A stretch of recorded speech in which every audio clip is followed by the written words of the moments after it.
I'd like to welcome everybody here to our Public Schools Robeson County Special Call Meeting. Our agenda is going to be with Dr. Williamson giving the invocation.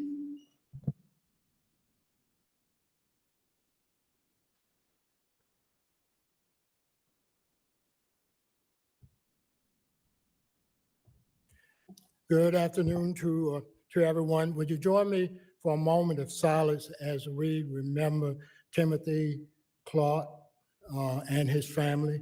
We're certainly mindful of that. So if you join me in a moment of silence for the family.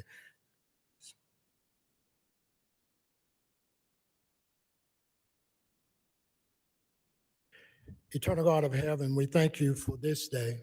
We thank you for life, for health and strength. We acknowledge you as the true and the living God, and beside thee there is none other. We pray for every bereaved family all over this world. We pray for this world and our world leaders. We just thank you for your goodness, for your mercy, and for your grace. We thank you for life, and may we never take life for credit.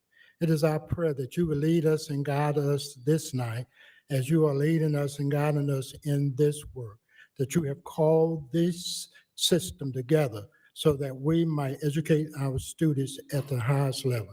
We confess that we need you, so we're leaning and depending on you. Bless this board, bless all of our employees, and we pray that you will have your way in our lives. Pray for our president. We pray for our leaders, again, all over this world. Have thy way in this place. We ask in Jesus' name, amen. Okay, the next item is going to be adopted agenda. Someone make a motion. Got a motion by Mr. Randy Lawson, second by Mr. Brewer. Mr. Henry Brewer. All in favor, saying aye. Ayes have it. Information items. The Yale curriculum presentation by the CI team. Great. Mr. Chairman and members, thank you again for meeting tonight. Another opportunity to share information about our new curriculum. We've done a lot of research. We did involve our school board attorney, Mr. Sorts, on that. He spent some time, made some recommendations to us. Mr. Sorts, we're asked that during the presentation, at any point that you need to add to the conversation, please do. Please do that. So again, last month had the opportunity to really hear from me as a superintendent in terms of adult education.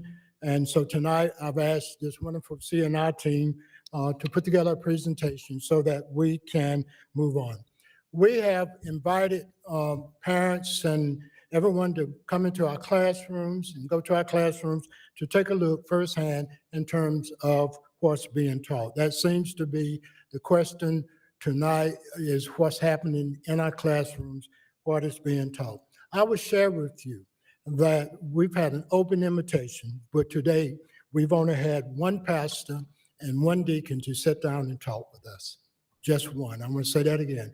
An open invitation for anyone to come down, sit down, have a conversation, clarification, not trying to make up anyone's mind. The facts would do that as they would do tonight. And we've had one pastor and one deacon to join us in that conversation.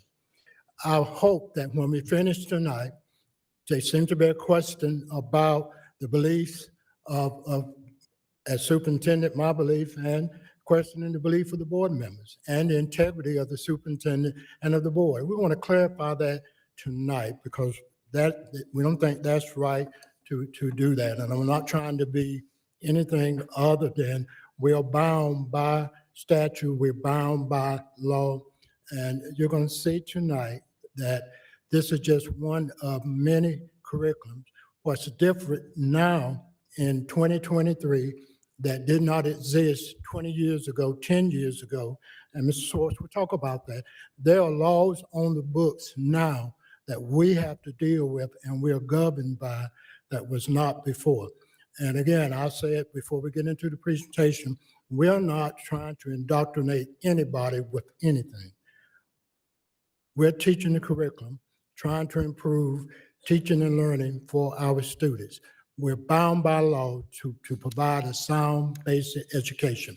So again, we're happy to have the opportunity. Rather than hear from me again, we've asked CNI team to share this presentation. Okay.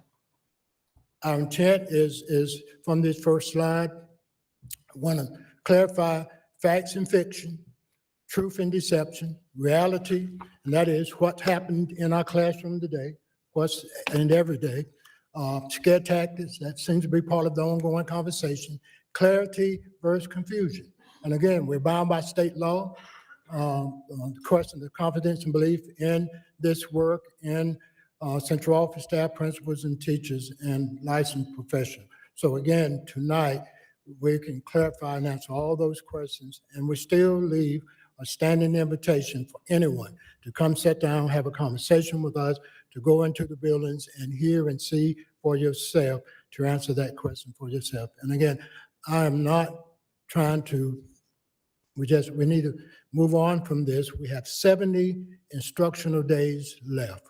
We cannot spend that time trying to defend something that's not true. It's not fair to our kids to do that. So again, please stop us and ask any question you need to.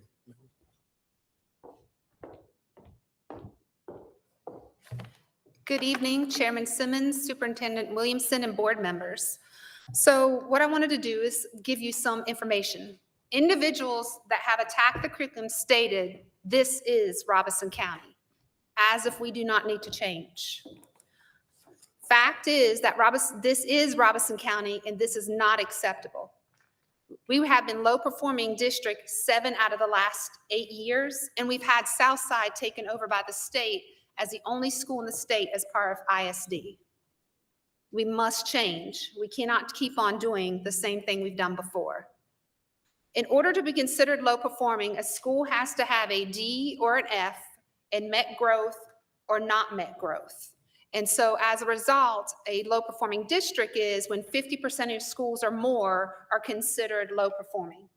Last year, we were 2 schools away from that, from being low-performing, not being low-performing. As we know, change is uncomfortable. There's a lot of things that come with change. It's scary. We're trying new things. It can be difficult and hard. And sometimes it takes a lot of time and dedication to really make those changes. But we know we've only started this 7 months ago. We started in August, and we're already seeing results based on what we've done so far.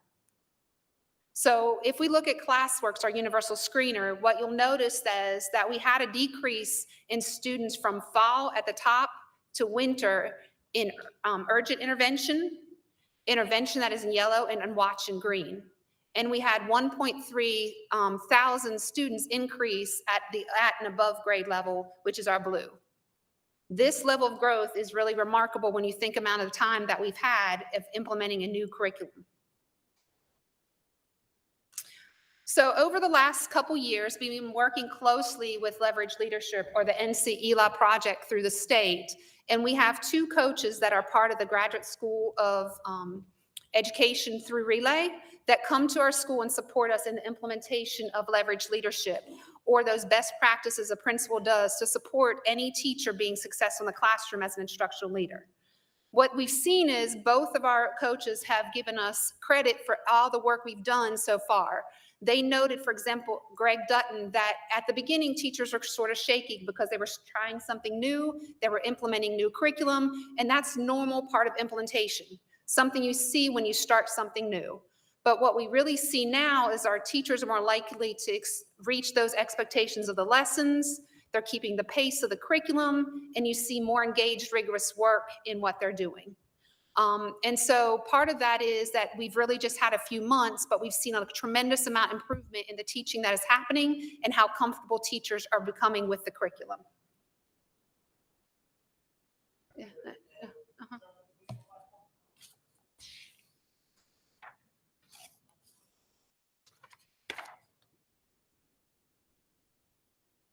All right, go back to the second slide. I think it was. We kind of jumped there.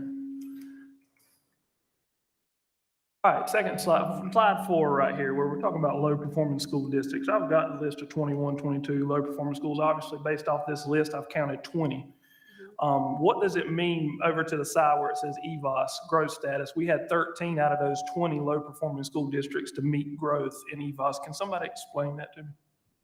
So are we talking just with the EVOS as an overall? Because I'm not sure which It document. says EVOS growth status met or not met is the two choices that are. I'm just confused on, we've got 20 schools that are low performing, but at the same exact time, was some type of improvement made where they met EVOS growth status or they didn't meet EVOS growth status? So, yeah, ask them. Go ahead. Well, that means they had a letter grade of a D or F. So you're saying it improves from 21, 22 to 22, 23, or what are we saying here? I'm confused. Okay, they were still low performing, they met growth, but the letter grade was a D or F.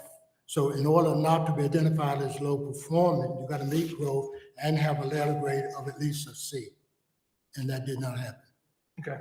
Slide 6 right there. I've been told, and I'm not real familiar with classworks and this, but I've been told from teachers that classwork is an online program, right, that they do lessons on. Am I correct on that? Yeah, but this is just the universal screener. So this is not the impact of the lesson. So just the universal screener part that they're taking. Okay, because what I've been told is that ones that are at above level, like we have kids that have been identified as EC that are doing well on classworks. And I don't understand how that can have an impact on the EO education. Then on top of that, I know of one situation where I've been told that a student has trouble reading and writing and still, based off classworks, it's showing they're at or above grade level. And I'm confused on how that could be whenever the impact of EO education, you understand what I'm trying to say here. That's my question. Sure. So what this does is say that they're ready for grade level material. So it's not saying that they'll be completely proficient on grade level. It's saying that they're making growth and they have the skill set to be at or above grade level with core instruction occurring. So if core instruction occurs the way it should during regular instruction, they will be successful is what this is a predictor for. So it's not telling us that they are on grade level as per se. So this is a prediction is what you're saying right here. It's saying not that they're accurate. ready for the grade level. That's what a universal screener does. And Dr. Carr, let me add to that. ClassWorks is aligned to the state standards. That's why we made that selection to make sure that those predictors are right. And the fact that it is aligned to the state standards tell us yes. I'm just confused on how I can be told that the students is obviously recognized as EC and then showing growth or at or above grade level, if you understand what I'm saying by classworks, is where I'm confused at. And in classwork, so that you'll know, they also have the option in there to have read aloud. And so some of it is giving accommodations to the students. So that's why you have to look at all the data to not just classworks as part of the data source. And some of our EC kids are taking this assessment and maybe EC in math and not in ELA. And so what you'll see is they'll perform better in one than the other. And then Dr. Carr, the other part of the answer is it depends on the identification. It depends on what identified that student as an EC student. But again, they can be weak in one, strong in the other.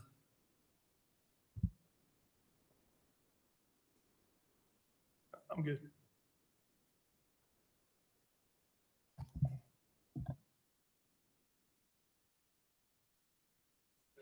What's the difference in viewing data in ClassWorks versus data in Amplify? What's the difference in those two systems? So Amplify is only going to assess those basic skills like NWF, phonemic awareness, phonics. And I don't know if I want to let Zach so he can give you a clear expectation, but there are differences between the two. Good evening, Chairman Simmons, Dr. Williamson, and the board. Amplify is our K-3 universal screener when it comes to reading foundational skills. So it only assesses student skills such as letter naming fluency, phonemic segmentation fluency, nonsense word fluency, all of those precursor skills that lead up to comprehension and fluent reading. Is it true that this scale is a predictor that is perhaps adjusted for COVID? This, Yes. ClassWorks, no, it's not adjusted for COVID.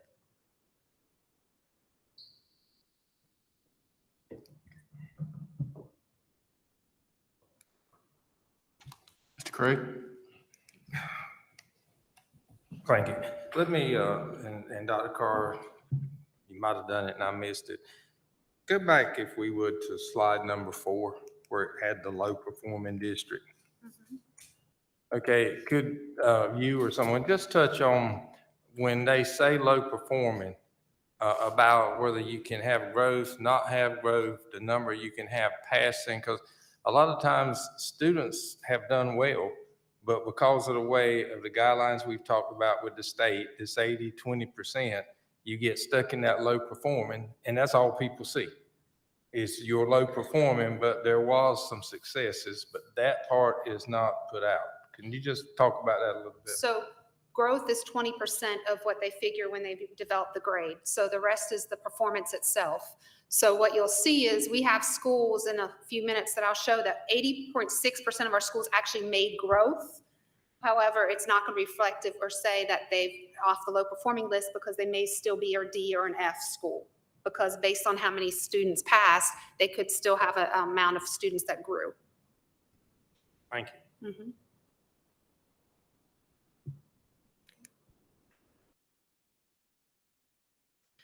So another one of the people that comes from Relay and comes and visits our school on a regular basis basically said the same thing. Janine shared that when she goes across schools, she could see that we're executing the standards and the lessons at the same level.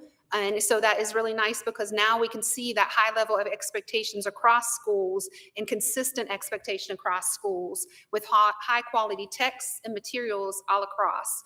And so that is one thing that can really help, especially if you have teachers like we do sometimes that are subs that are filling in. Anybody can help pick up the curriculum, move on, and still help us teach the standards that we need to reach for all of our students. This really allows for real cross-grade collaboration, but also cross-school collaboration if necessary because of all the consistent materials being used all across the county.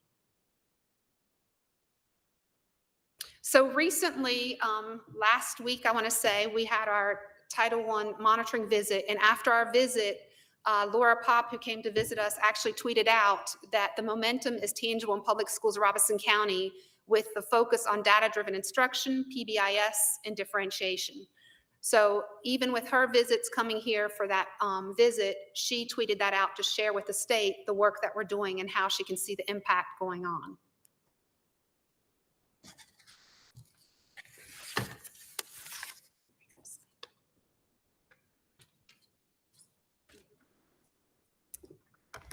Good evening, Chairman Simmons, Superintendent Williamson, and board members. I'm going to speak to you for a bit about North Carolina's Portrait of a Graduate. The Portrait of a Graduate is a collective vision that articulates North Carolina's goal to clarify the skills that students need for success after high school. Released in the fall of 2022, it was developed and informed by more than 1,200 community volunteers across our state, including educators, students, families, and representatives from local businesses, nonprofits, workforce development boards, and higher education. The Portrait of a Graduate has identified 7 competencies that, when combined with academic rigor, will create a deeper learning experience for all students. Now more than ever, learning experiences must not only provide for the acquisition of rigorous academic content, but they must also be intentional about the durable skills our students need to thrive. The 7 competencies are adaptability, collaboration, communication, critical thinking, empathy, learner's mindset, and personal responsibility.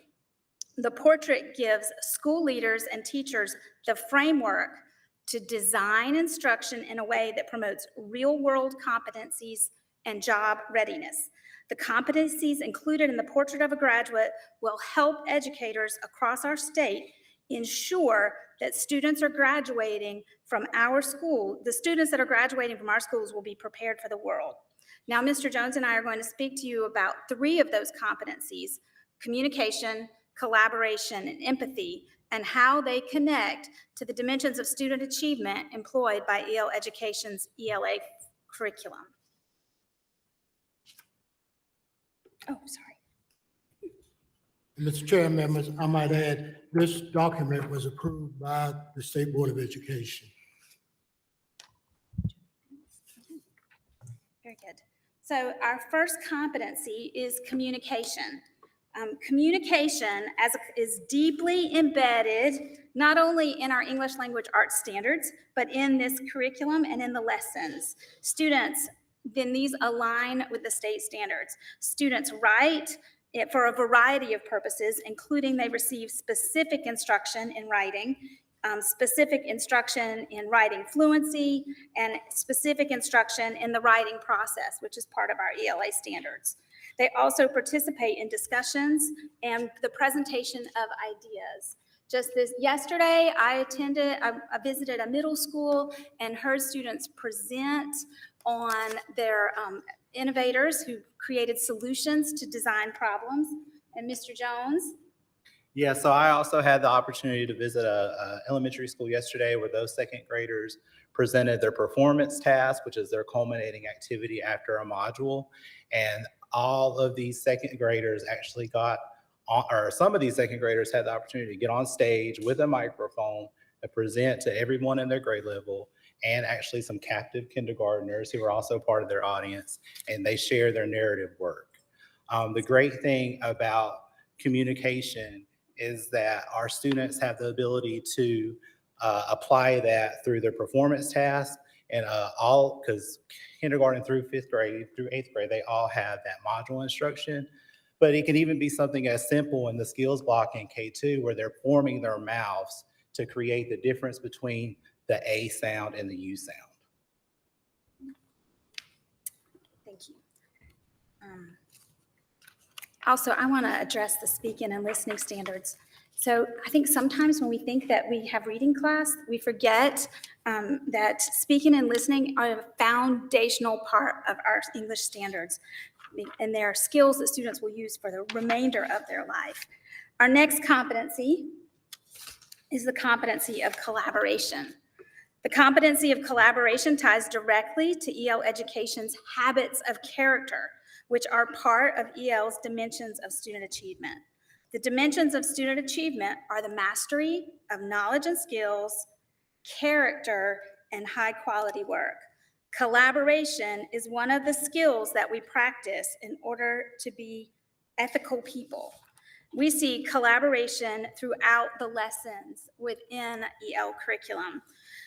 Students discuss, and this reference here on this slide is to the conversation cues, which are part of the methodology used for teachers to encourage students to express their thoughts, to build on the thoughts of others, and also through tasks that require students to collaborate to create products. I recently received copies of students' podcasts that they were created in small groups and had each student present as part of the podcast. Yes, and that also relates directly to the portrait of a graduate, because students have to contribute and respond to diverse perspectives, and they also have to interact respectively with their peers. And the last competency that we're going to discuss at this moment is the competency of empathy. One of the features of our curriculum is that we work to become ethical people. Those components are empathy, integrity, respect, and compassion. And you will see those four, especially empathy, outlined in almost every lesson. We haven't found a lesson that doesn't contain them. I've highlighted here some examples from a 7th grade module and the ways that students are using both empathy and collaboration as they progress through the unit.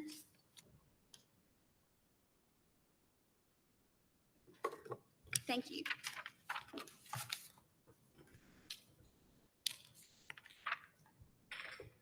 Good evening, Chairman Simmons, Superintendent Dr. Williamson, and board members. One of the stories that is read in the 3rd grade is called Nazarene's Secret School. Now, renowned book creator Jeanette Winter tells the story of a young girl in Afghanistan who attends the secret school for girls. She has not spoken a word since her parents disappeared, and her grandmother risked everything for young Nazarene to go to a school. And inside this text, before the story begins, is an author's note. Now, this author's note gives you a little historical background about what's going on at the time period and in the setting, in place of where it's happening. So before 1996, women in Afghanistan comprised of over 70% who were women, were school teachers, nearly 40% were doctors, 50% had attended the university. But when the Taliban came in 1996, all of those rights were stripped away. Women were not allowed to go outside in public. They were not allowed to show their faces, and they were placed strictly in the home. Girls had to attend schools in secret, and they had to be secretly educated. And so this story tells of a young girl who is secretly educated and goes to a secret school.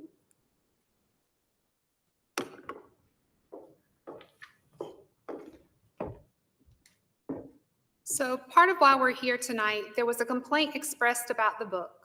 It was written that I'm well aware that PSRC is not attempting to convert children to Islam. However, by allowing this book to be widely read by children at such a young age, they are being exposed to different religion as well as different worldview that is being promoted in most homes.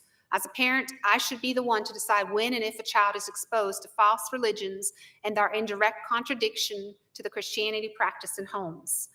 If we take a look at the vision statement for the State Board of Education, part of what it looks at is what we're supposed to do is that every public school student in North Carolina will be empowered to accept academic challenges, prepared to pursue their chosen path after graduating high school, and encouraged to become lifelong learners with the capacity to engage in a globally collaborative society. So being aware of every single society that exists outside of our area. You know, as we look at this page, I think we should know. So this parent said, I realize and I know that you are not indoctrinating students. But that's powerful because we're not. And if you know that and put that in print, we should note that to this group tonight because we're not. Mr. Chairman.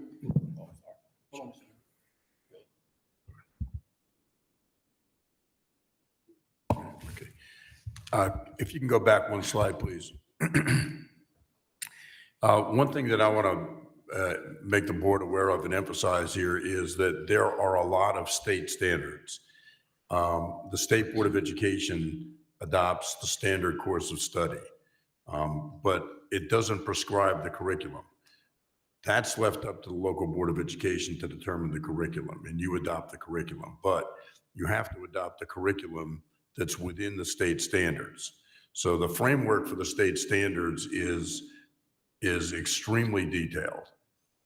It is focused, it's detailed, it's for every single grade, it's for every single subject in every single grade.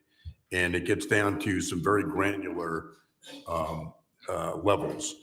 The curriculum, however, is chosen by the local boards of education. It has to meet those state standards. And one of the things that I want to take you back to is there's an overarching umbrella, and it's the mission statement of the State Board of Education that's shown on this slide. And the ending point of that is that the goal is to create lifelong learners with the capacity to engage in a globally collaborative society. The focus is not educating our students to stay in, live in, and never deviate from the towns they're born in, or the counties they're educated in, or the state of North Carolina, or the United States, but to recognize that we're in a globally competitive, highly interwoven global society, and exposing people to other cultures and other differences is infused throughout the state standards. It's in, for example, the mention was on the portrait of a graduate. And in the portrait of a graduate, which is a few slides before, there are constant references to diverse viewpoints, diverse beliefs, and so on. So for example, in the of the 7 different competency sets in the portrait of a graduate, under adaptability, we have balanced, diverse viewpoints and beliefs to reach workable solutions. Under collaboration, we have contribute and respond to diverse perspectives to achieve a common goal. Under empathy, we have demonstrate understanding, sensitivity, concern, and respect, share in others' feelings, opinions, and experiences through personal and digital connections, value and embrace diverse cultures and unique perspectives, foster belonging and trust through mutual respect and dialogue. But there are emphases throughout the state standards within this mission statement that look at diversity and operating in a globally interconnected world. So you'll see that not only in the portrait of a graduate or in the state standards or in the state board's mission statement or in the individual standards, you'll see that also in State Board of Education regulations that govern the responsibilities of teachers to expose students to diverse cultures and diverse beliefs. You'll see that in Operation Polaris, which is the state superintendent's current emphasis. So that is infused, and it starts right here in the vision statement from the State Board of Education, but it's infused throughout, and your curriculum has to comply with those state standards. Mr. Henry? Dr. Carr, looking at Nazarene Secret School, the purpose of this book, I understand, is reading materials for third graders. And the intent is not to, it's a true story, I understand. I read the entire book myself. And in the first, when you open up the book, it gives you the purpose of the book and the meaning behind this story. And this was a true actual story that happened in Afghanistan. And it brought out values of the flexibility we have as Americans versus other countries.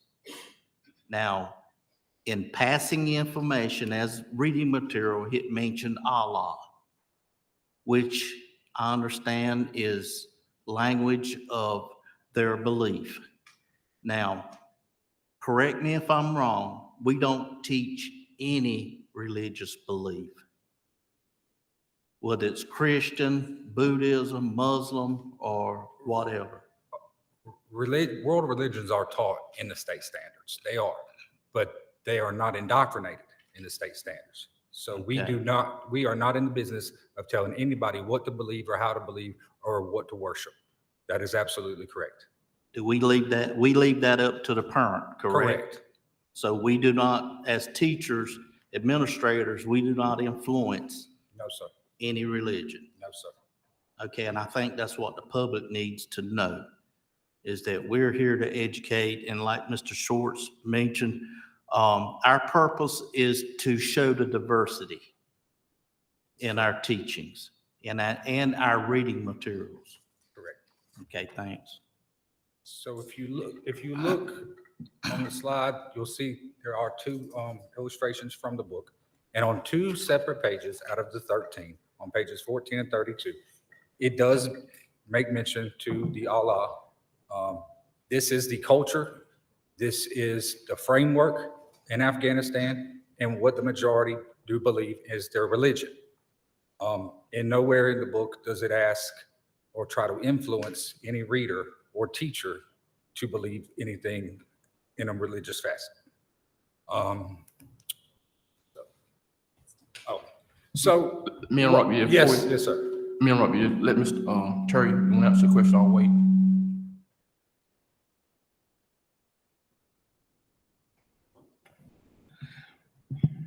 The last time we met, Dr. Carr indicated that the EL curriculum was free.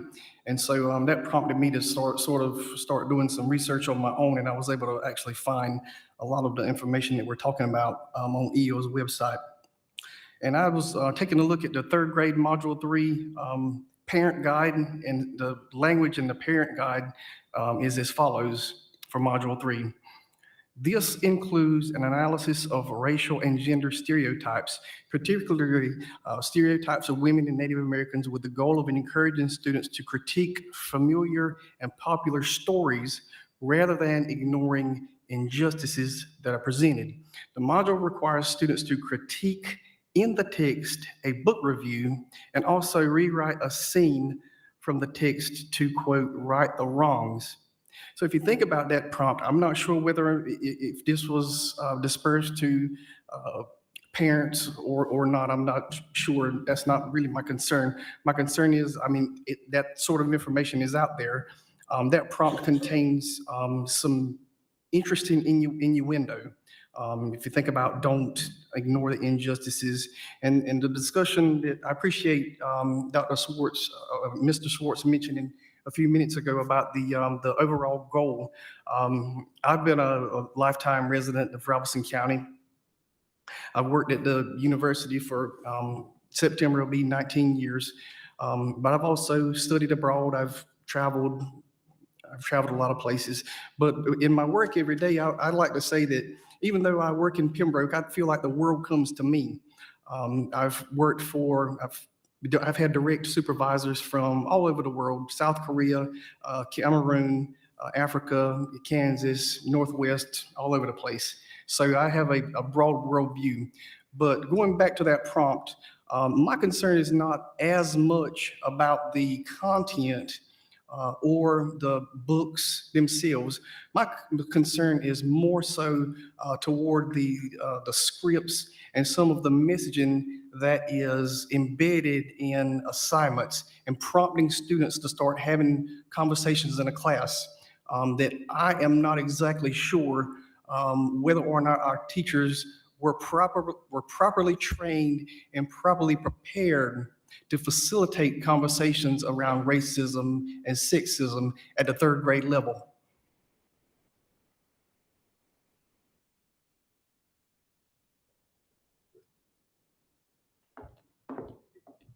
So part of what you'll notice with the social studies standards, that's part of what we talked about. That's actually further down. Do you mean to skip down to that?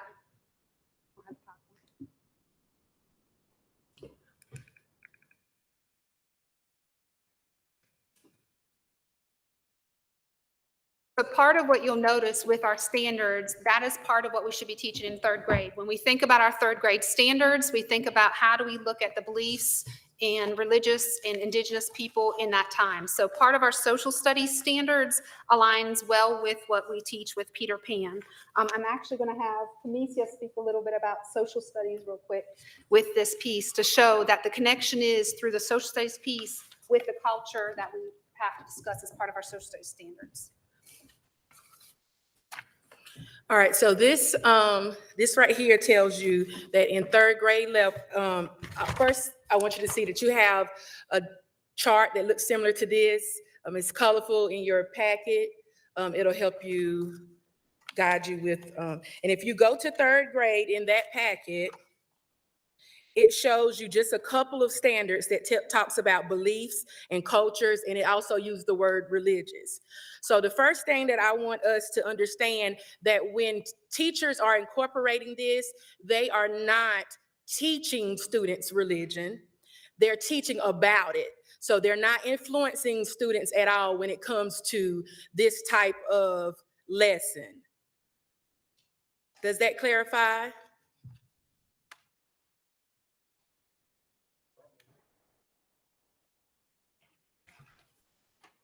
Mr. Terry?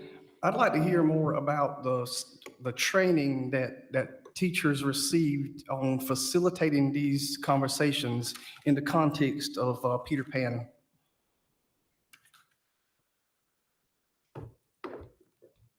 So right now, our training is focused through doing our academic coaches coming in and unpacking the modules with each of the curriculums. So for example, academic coaches come in once a month and are asked to come in and help really unpack what that module is asking so they have a good understanding, and so then can take it back to the teachers to help them and support them in the process. Part of this is also should be part of their social studies curriculum. So this should not be a standalone for ELA. So I do want to tie the importance of part of this is these new social studies standards that were implemented in 2021, which I know Camicia is going to get into a little more. So part of it is one thing we've talked about is what does it look like when we're moving forward to provide more support for teachers that may be uncomfortable with how to teach some of these topics? Because we do realize that social studies standards are new And so there needs to be a deeper understanding of how social studies standards should be taught so that it's truly an inquiry-based process. Mr. And Chair. then, Dr. Carter, be reminded, part of this package is the PD provided by L Education to our principals and to the academic coaches. And then the second part, again, we're 7-8 months into this curriculum. We planned this summer to do PD using teachers to help train other teachers after a year's use of that. We did not have a high number of teachers sign up for that, and we're paying a stipend, correct? You talk about that. So again, our intent and plan is that at the end of this year, using the teachers will help support teachers. So we had a sign up for everybody, K-8, and we had 150 people that signed up. And we are providing a stipend, but that's the number of teachers we actually had sign up for the PD in August, and it's 2 days of training that we were going to provide to help them, support them as they open up the new year and talk about any changes or accommodations we've made based on the feedback we received throughout this year. Mr. Chair, if I may, you've got a board policy that deals with part of what Ms. Terry Locklear is talking about right now. It's board policy 7410, dealing with teacher contracts. And I want to reference a couple of things and then tie it into some state law and also tie it into the feedback that you've gotten earlier in this presentation. This is what your board policy says with regard to teacher contracts under the heading of teacher performance expectations. It talks about teachers being responsible for facilitating student learning, and then it goes on and says this. And remember what I described to you earlier about the state standards and the local curriculum, locally adopted curriculum. It says teachers must be familiar with the current statewide instructional standards for their teaching assignment and able to teach the curriculum effectively. So that requires both the state and the local curriculum be understood and taught effectively. The board expects teachers to meet all performance standards established by the board, the superintendent or designee, state law, and state Board of Education policy, and to pursue professional development. So you're working on the professional development part. You've got that in place. You've got more of it coming up.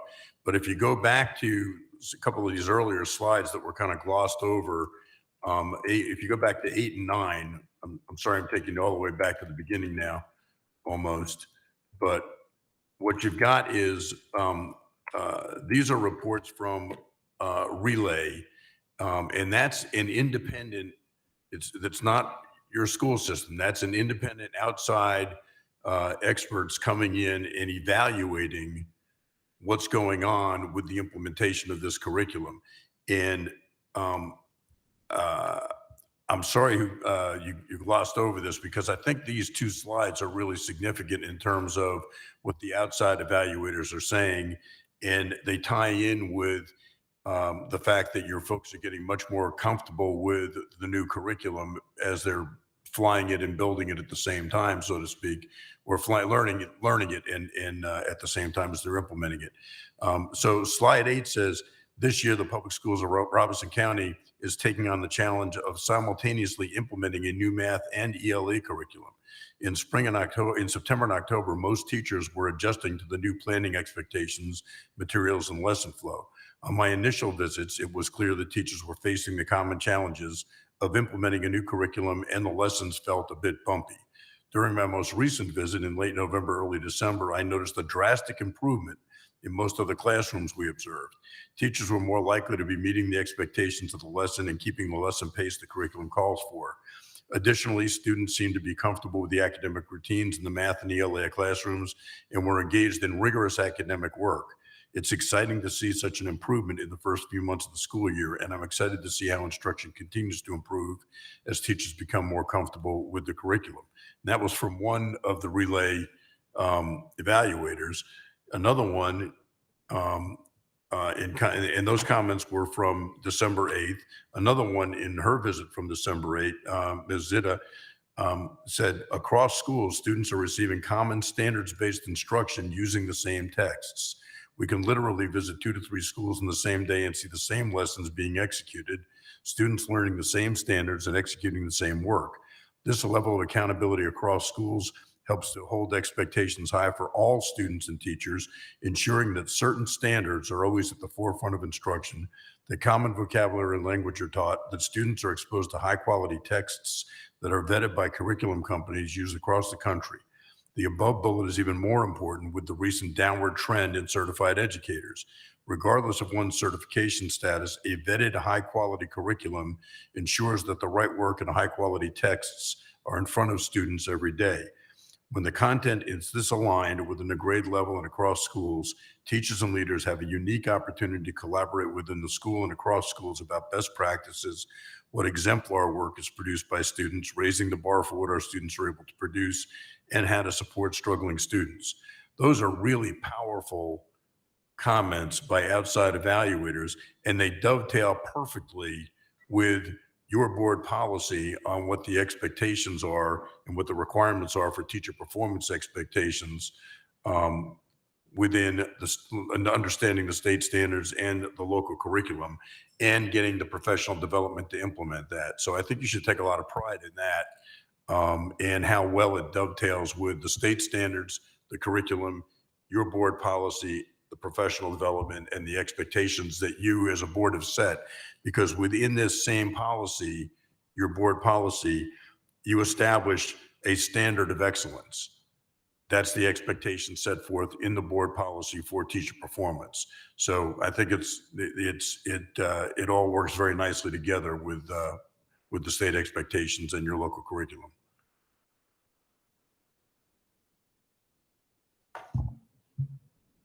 Well, I'm Mr. Trey. gonna say on that with Miss Janine and Doug, I think was the other guy's name. I hope they left their phone number because I'd like to give their number out and let the people of Robeson County talk to them instead of all the phone calls I know I've got. The rest of this crowd has probably got as well. But now moving back to slide 45 on this thing where we were at, the Peter Pan thing, I've got some questions on. I've got the lesson here, grade 3, module 3, unit 1, lesson 9, and it states review the meaning of the word racist. And it also states, do these things anchor chart to determine the meaning of the word sexist. So my question is, where does that fall in North Carolina study, standard course of study of what objectives of what, where does this roll on in? Because it's in black and white with the public schools of Robeson County right here. And even to the following this week, I think when they sent out emails to internalize, the slides were even on there with those words as well. That's where my question is falling in. I haven't got a clear answer yet. I'd like to have a clear answer. I think there's some state standards that are before this slide. But I think we jumped around a little bit. I think the state standards are coming in. For the word sexist and racist in the 3rd grade? Not exactly in that language, no, but within the state standards. So I think it might be more clear if we get back to going through the slides. Yeah. Dr. Manuel. I'm sorry. I know we're jumping, but I want to respond to Mrs. Swartz. Mrs. Swartz took part of my comments. I want to say that teachers do not start at the starting line naked. Teachers have been trained. They have been trained in sensitivity training. Teachers have been trained to put the feelings of children first. Teachers have been trained in character education. Teachers have been trained. So to think for any of us that they're coming to the classroom bare of knowledge, that's not necessarily true. They know how to work with children.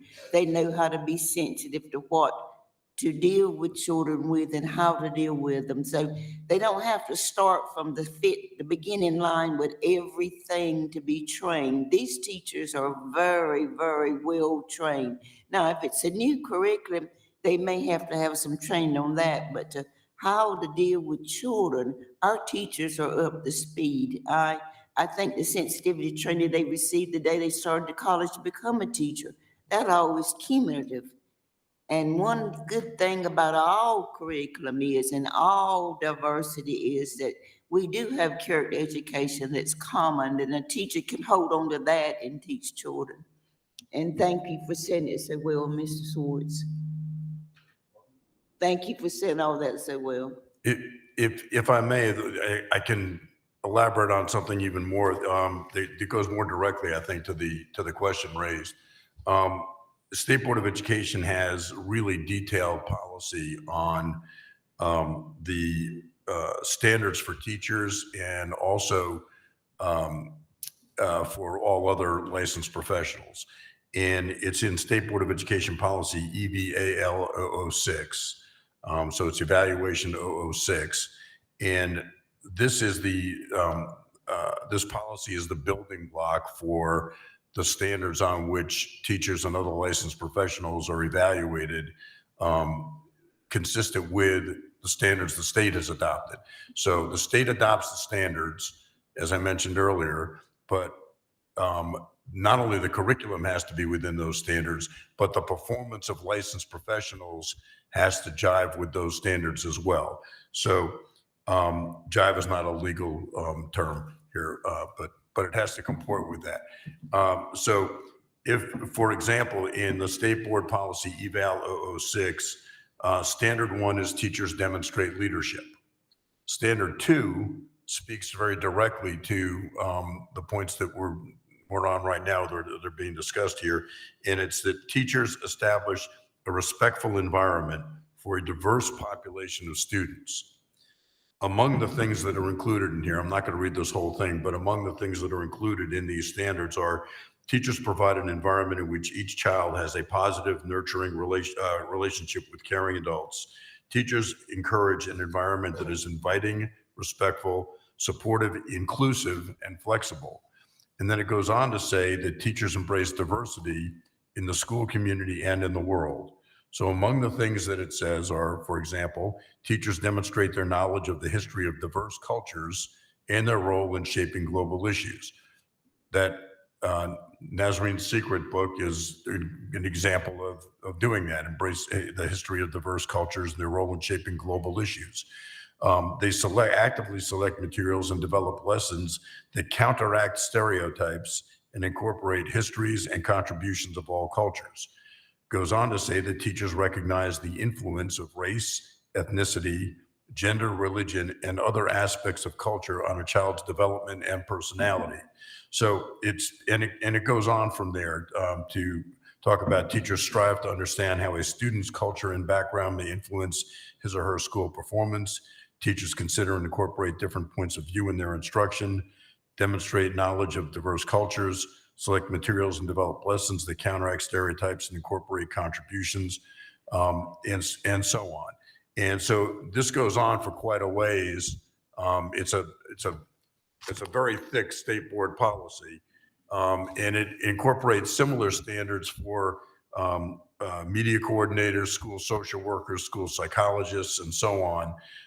So all of that's in state board policy and is very consistent with the things that I think you're seeing here on these slides today.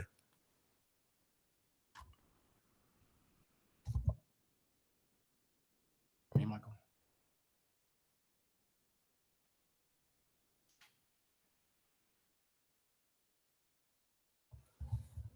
So I think I got you off track. I think everybody got you off track, but I think you were up to slide 20.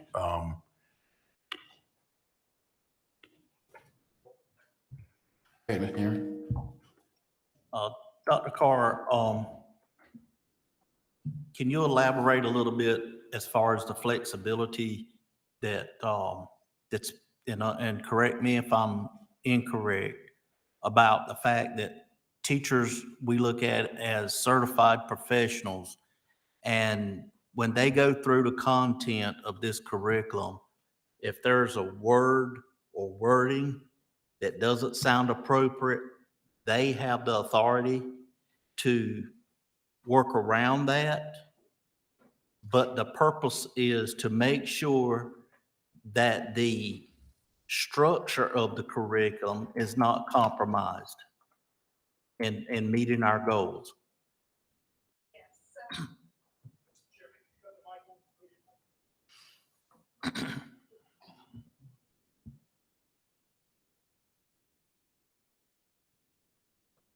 So all throughout the curriculum and inside of the curriculum will tell you that we have to be sensitive to students' needs. And so looking at what's going on in your classroom. So for example, if there's a death in your family and you're about to read a book about something that might be sensitive to a parent or a family, you have to be sensitive to that. The same thing we put out for everybody to remind them, if there are words that you feel are too sensitive for your class, use different words to teach that same piece. And we put that reminder out last week in our weekly updates to say, if you see a topic that seems, or a word that's sensitive based on your needs of your students, adjust that lesson and move on, but make sure you're still teaching to the standard.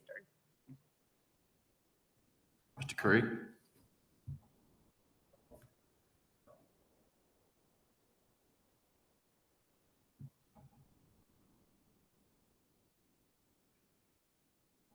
Get your mic again, Mr. Curry.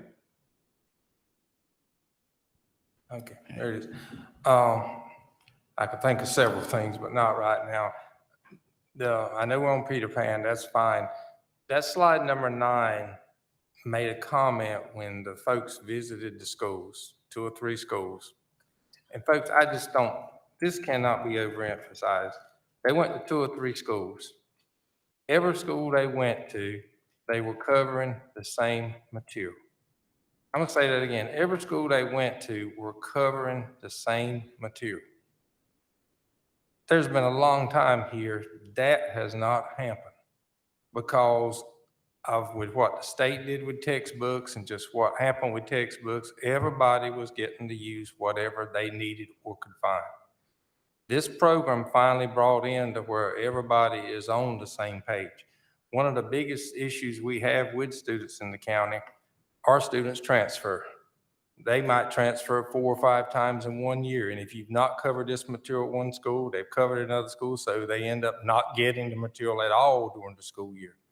So the fact that whatever school you're at, you're going to get the same instruction and you're going to get it pretty close to the same time. Now, I think every one of us can go through here and find words, and anybody can, that might be offensive or we might not like it, might not want it taught at that time.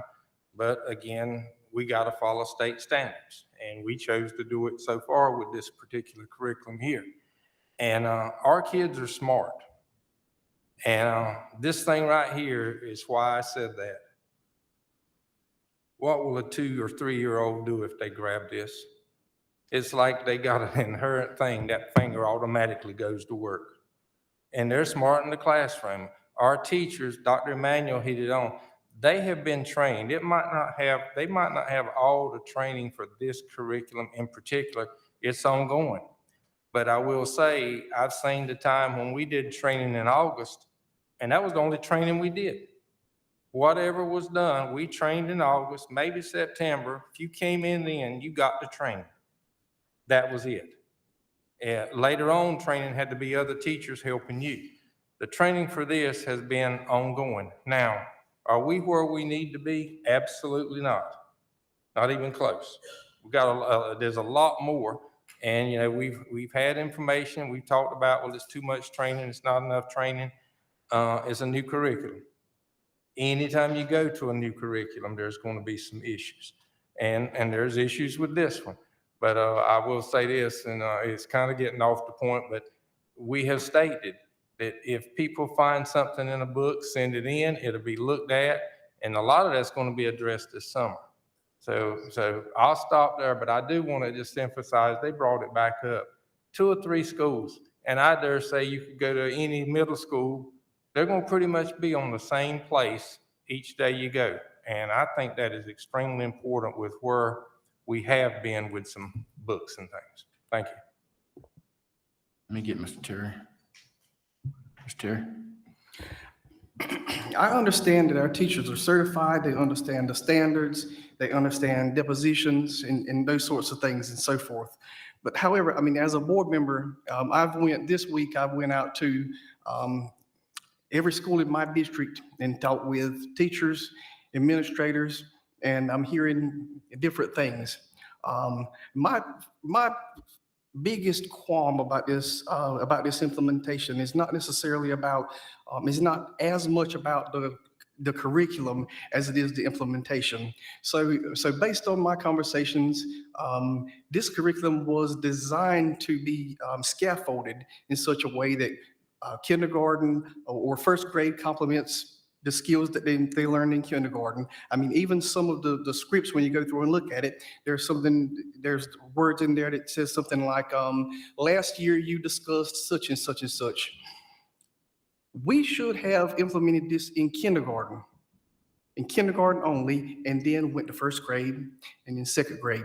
I feel like if we continue, what are we gonna do about those children that are falling through those gaps by this curriculum that's not scaffolding? So that's one of my concerns.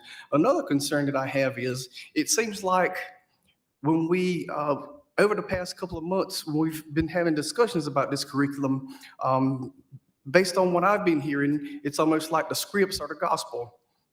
And then, I'm not sure if everybody's seen this email, but a teacher emailed the teacher contacted the administration, and the administration responded to that teacher and copied all principals and all board members. And the individual was saying, I don't feel comfortable teaching such and such a content. And the response was correct in indicating that teachers aren't necessarily bound by the religious exemption policy, and that's absolutely true. But my problem with that approach is that individual was shut down, and I mean, there was no further discussion. It was like, okay, you'll go teach it, whatever, and that's fine. But if we were so confident about this curriculum from the beginning, if we were so confident that it included none of this stuff, then why after 1 week after that teacher sent the email about the concern that she had, 1 week later, a survey is sent saying, if you find anything, let us know. And I got a couple problems with the survey. With the survey, teachers had you couldn't even access the form unless you logged in with your Google account, with your PSRC K-12 account. So you had to log in to even access the form, then it asked you your email address again. So you were double verified. I haven't spoke with anyone that's gonna be comfortable providing that information, especially considering the email that went out 1 week before that basically the response was, you're gonna teach it, that's it, no discussion. My problem is not as much about the curriculum as it is our implementation. I've not spoken to any teacher that feels that they were properly trained. I don't think that teachers are gonna sign up for the training because I don't think they've had buy-in. We haven't worked hard enough to gain their buy-in on this curriculum. I'm not exactly sure that this aligns with the state standards in such a way that they're gonna perform on the EOG.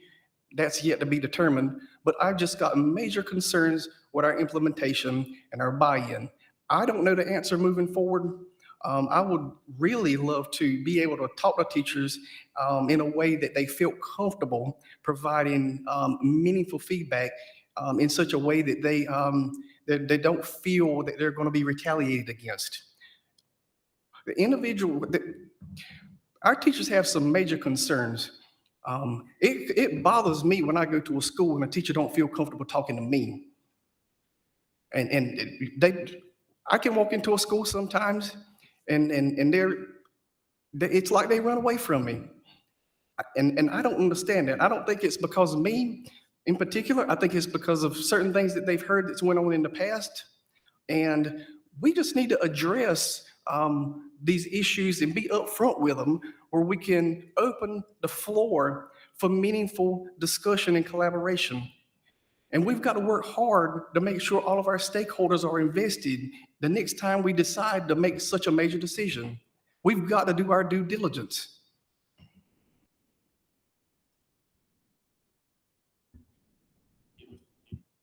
Let me get Mr. Gentry and then I'll come back to Mr. Wilson. Hit your button, Mr. Gentry. There. I'm gonna go back to my own teaching career for just a moment.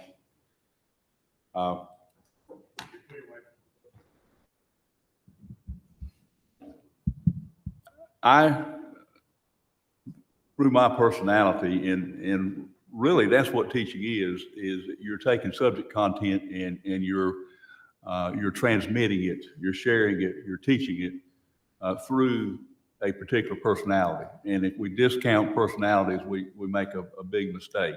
And there are a variety of personalities among our teachers, our instructors, just like there are with our students.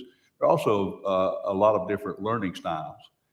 And I think we would be remiss if in this discussion that we omit all of the various learning styles that are addressed through the implementation, and not of the curriculum, not just the curriculum, but the way that it is processed.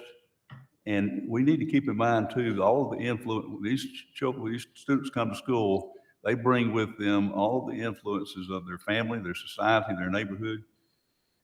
And there needs to be a forum within that classroom, whatever it is, for exchange, in a word, orderly exchange, collaboration. And I just made a list here of all of the elements of the instructional day that could include most, if not all, of these instructional components. Collaborative, working in small groups or pairs. It emphasizes writing. It promotes dialogue, and not just dialogue that's carried on through emails and through text and all the electronic media that's going on now. It causes them to have to take a pen and a pencil and write. It integrates reading. And what I really like about it, it gets away from textbook teaching. I mean, you know, when most of us were going to school, I dare say that some, if not most of our teachers, were textbook teachers. You know, whatever content was in the textbook, that was what was taught, and it was taught in a rote fashion. Well, at least that was my experience, and I don't think I'm alone in that. And then you regurgitated it back in some form. Yeah, there might have been short answers, fill in the blank. There was a whole lot of multiple choice, and Dr. Carr and I discussed that the other day. We had an opportunity to get together. She really enlightened me, and I appreciate that. Product-oriented. You know, in our society, we're all about products in one way or another. It may be a tangible product that we can hold in our hand, but as we progress in our society, in an informational electronic society, there's less emphasis on the making of a tangible product and collaboration in groups and coming up with an intellectual product. The podcasts and the debates and the research papers all address this. So I think we would be remiss if we just hone in only on the curriculum content. That is important. And I hear us getting hung up on particular words. Sexism, you know, there's one way to address sexism with kindergartners. There's another way to address sexism with seniors in high school. And our instructors know that Dr. Manuel, and there's training forthcoming. Our teachers are not going, and we do. We have very competent, well-trained, smart teachers as well. And the ability to not address sensitive issues based upon the population in that classroom. You know, I see this as win-win. I really do. Okay, we're gonna take one more question from Mr. Lawson, then we're gonna move on.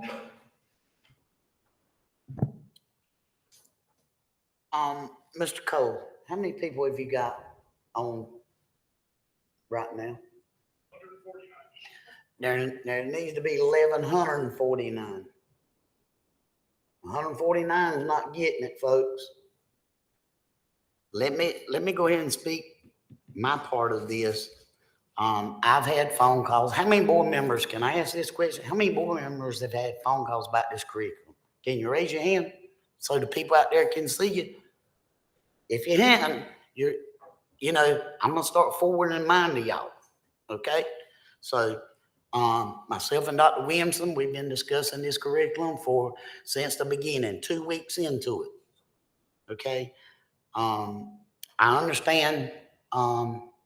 Schultz, that the state's got standards, the public schools got standards. I've got standards as a board member and policies that I have to meet, but I've also got personal standards and ethics.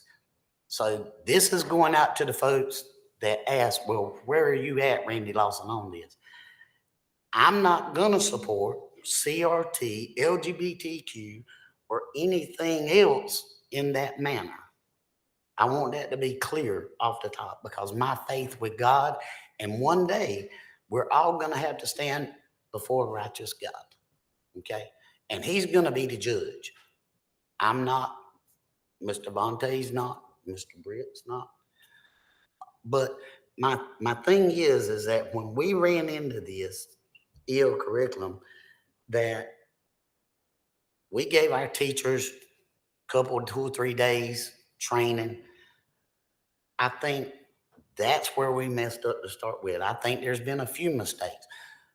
But in saying that, I also want to say that us being low performing, this board has also let the superintendent know that it is his job to get us out of this. And we're holding you, Dr. Williamson, accountable. Absolutely. And you're holding your cabinet accountable. And they're holding principals accountable. Principals are holding teachers accountable. Okay? So that's where the accountability, everybody is included in this. Okay? But I do want to say, my ethics, I don't support any of this. If there's one grain of it in this EO curriculum, Dr. Carr, we've had conversations. I'm not going to support it. I'm going to be against it. So, and if I have to stand alone, that's fine. One of the conversations myself and Dr. Williamson had was about waiting till the end and the test scores come in and seeing where they're at. You know, we're 70 days out of being out of school.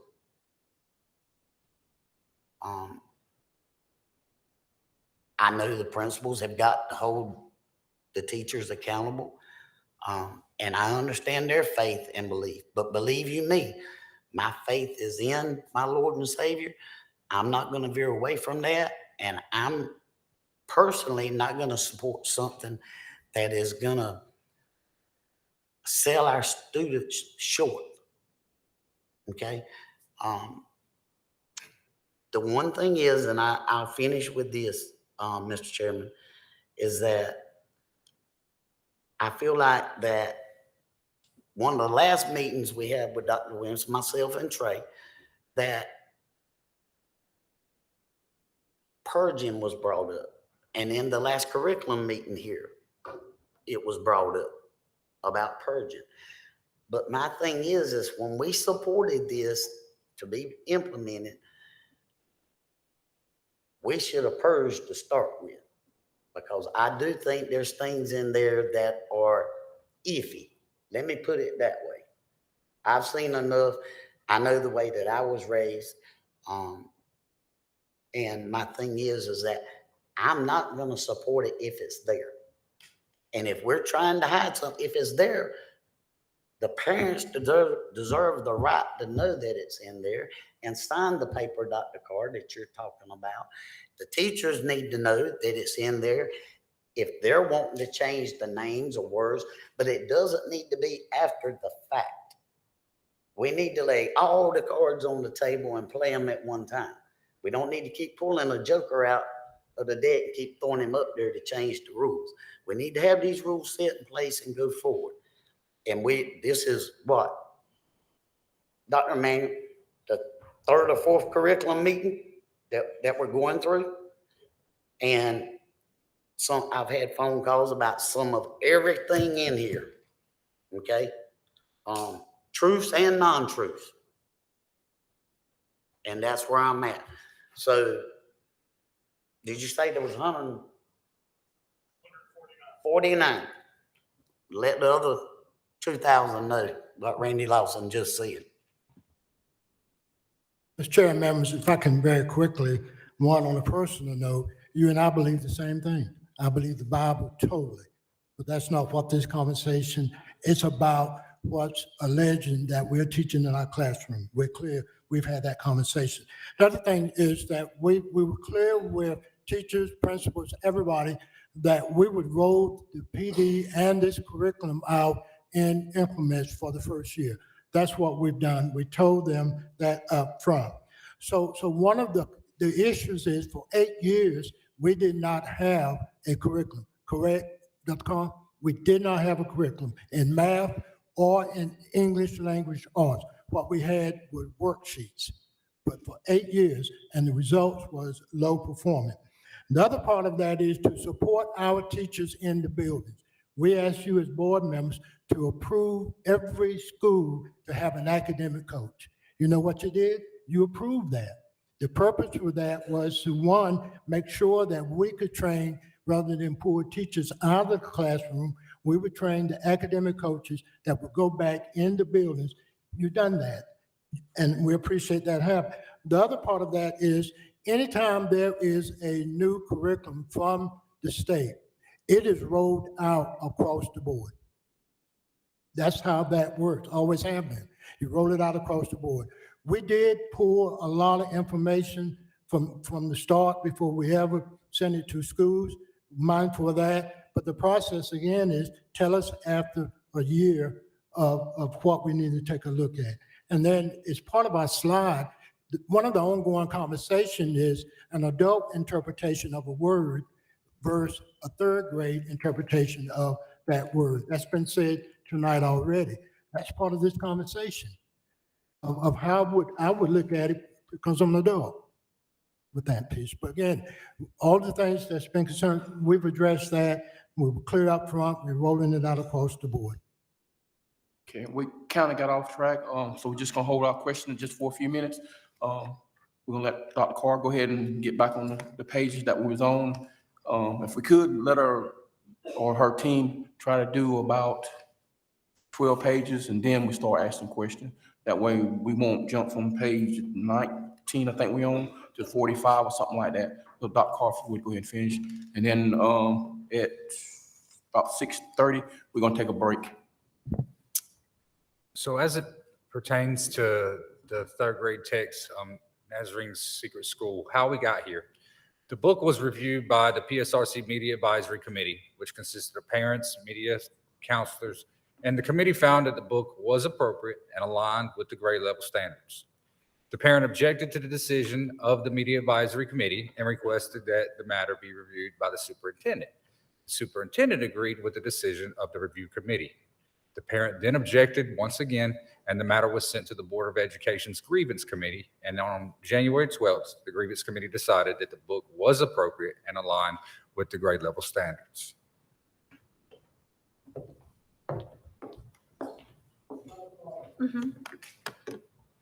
Let's move past 22. That's pretty clear. We've talked about that. Go to the next page, L education. Part of the conversation is only in 2 or 3 states. Share this information. So L Education is right now currently in 45 different states and DC. There's also 10 million downloads because, as you know, this curriculum is a free curriculum, so people can download it as they please to use. And there's over 1,500 partners and 400 plus schools across the United States. This curriculum was the highest rated curriculum for L Education. So Ed Reports does a review of a variety of curriculums all across the United States to look at how does it go with curriculum standards, alignment, quality, and usability. And as you'll see for K-5, it had 96% of the available points at 668 as the top one. And then if we look at K-8, it was at 968. So above the other curriculums that they evaluate based on those criteria. It was also part of a gold standard study that Mathematica completed for the U.S. Department of Education. And what you'll find with this, that when we looked at L-Education compared to other control groups, it was rated higher for teacher asking, saying that it asked higher order thinking questions. It also was rated higher for being able to cite evidence from the text and the ability for students analyzing text for themes, plot, and character motives. So you'll see in all these cases with this study, it showed that it had a higher performance. What I also want to point out, we recently were part of a study for Hanover Research that I emailed to everybody. And what that stated that is not in this PowerPoint is that Hanover Research did a study on curriculums that were aligned with the science of reading. And what it said is that the State Department of Education developed a list of 6 approved K-3 curricula aligned with the science of reading. And L-Education was one of those that the Department of Education had on their list as a tool to be utilized for the science of reading.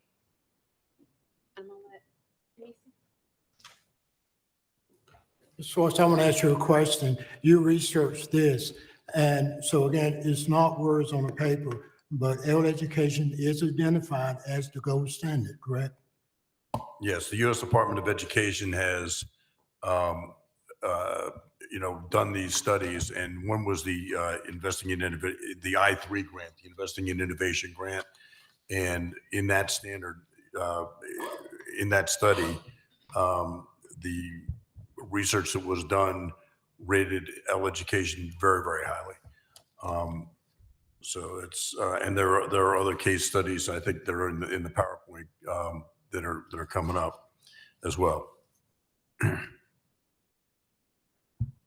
Yeah, so the case studies, what we found in all of the case studies is that students become engaged readers of complex text, English language learners succeed, students eligible for free or reduced price meals make huge gains, and students become motivated to produce high quality work.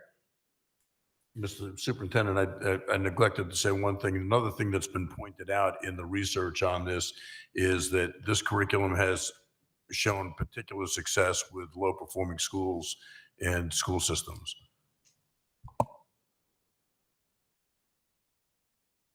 Yes, and Detroit Public Schools is the first case study here, and it shows that this district was about to be taken over by the state. It was a conversation that the state was planning to close these schools, and 35 of 56 identified schools exit the lowest performing category. And in Hamilton County, it highlights the joy of learning. So if you've been in our schools, you've probably seen how our students, the spike of joy is in our schools with our students. They're more engaged. One of the biggest things that I've seen, and I've spoke with principals about, because I am also a principal coach, is that students' behaviors have improved. So we're focused on academics, but before students can learn, we have to focus on their behaviors. So students in the classroom that are usually absent, that have shown a lot of absences, are coming to school more because they're more engaged in the curriculum. They're excited about learning, and they know that it's an end task, and they don't want to miss the pieces because the joy is there for the students. Students that are usually aggressive in class, that have strong behavior issues, are now participating because they're no longer bored. It's no longer a sit and get. They're actually collaborating with their classmates, and they're enjoying being able to talk. A lot of students do not do well, especially students who come from low income situations. They don't do well just sitting in class watching a teacher teach. But being able to be engaged, they learn more from their peers actually. So being able to communicate with their peers, that joy is coming back in the classroom, meaning that behavior issues are getting better, meaning that teachers have the opportunity to teach. And so that is one piece that we saw from Hamilton County, that the joy of learning is big. And also after 2 years, they exited the priority list of low performing. This district had the same issues that we're facing today, where some people didn't agree, some people didn't buy in at first, but then once everybody was on board, 2 years, that district exited the priority list. So that's major. And that district's in Tennessee. It's west of Murphy, North Carolina. It includes Chattanooga and surrounding areas, and it's got a lot of poverty. So DPI, 2 years ago, adopted leverage leadership or relay as part of the state model for turnaround for low-performing schools. This is part of their Operation Polaris 2.0, which I'll talk about in just a minute, but also aligns heavily with the PSRC strategic plan we recently adopted that shows the alignment to making sure that the principal is the instructional leader in the building, supporting teachers during planning, and helping provide small group feedback during PLCs and one-on-one. It is also aligned with the Cognia accreditation that we're currently going through to make sure showing that our schools are aligned with the needs that we're supposed to meet in order to meet the needs of our students across this state and across this district. It also aligns with our school and district improvement plan. So when we think about what goals we put in our plan to really target the needs of our students, it aligns with those targets that we put in our plan that also go back to the Operation Polaris that I'll talk about in just a minute. And in case anybody's not familiar, the Cognia accreditation is what old timers would call SACS. It was the Southern Association of Colleges and Schools, and then it became Advanced Ed, and now it's Cognia because it's got a global connection now instead of just in the region or the U.S. So part of what we know when we think about implementation science or implementing anything new, it takes 3 to 5 years for full implementation. Currently, we are in that initial implementation, which means that we're really educators are using and learning the innovation for the first time and learning throughout the process. So the importance of having our academic coaches there every month getting training to come back, but also importance of our principals being instructional leaders and working with teachers during their planning to really unpack the modules, unpack the standards, and unpack those lessons so that they can make adjustments based on their students' needs. As you see, as we move forward and look at the data as we're implementing it, that's when we start making changes based on the data that we see and based on the needs of our students as we implement those pieces. Part of Operation Polaris 2.0 was really the navigating students toward a brighter future. So part of what we talked about earlier in 21-22, PSRC served as the pilot for the North Carolina Instructional Leadership Academy, or NCELA. This included 12 of our schools and consisted of a principal supervisor, and additional school leaders. 12 of these teams participated in 10 days of intensive training on how to help support teachers with implementation, also how to help teachers with everyday practices in a classroom and providing that structure for our students. And so one of the things that it does is deepen coaching using instructional leadership lever, which is through leverage leadership, the get better, faster model. So it's about giving small action steps to teachers to help them grow a little bit each week as we learn new things and implement. This year in 2023, PSRC expanded this to all of our schools. So now all of our schools are part of that training, and all of our principals are taking part that have not.